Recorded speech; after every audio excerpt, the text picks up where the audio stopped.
Today our topic is on that how to fast a video duration and how to slow a video, slow motion and a fast motion.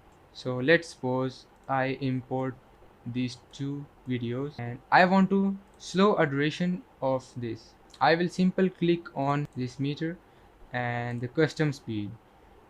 The box will appear and the custom speed is basically if you want to fast your video so you can increase the size, and if you want to slow then you can slow from 0.000.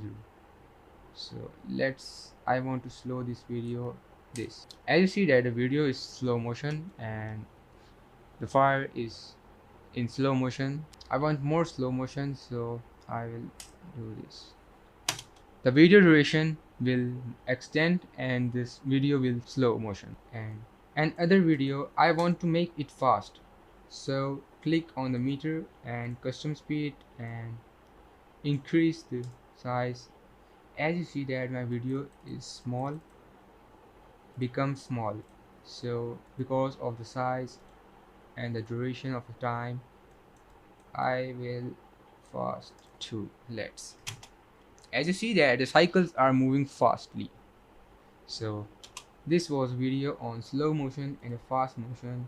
So if you want to freeze frame, so you can simply freeze frame, like the frame is freezed and no one is moving. And if you want to slow, fast and normal a video, the video will come in the actual speed. So this was basically a video on slow motion, fast motion.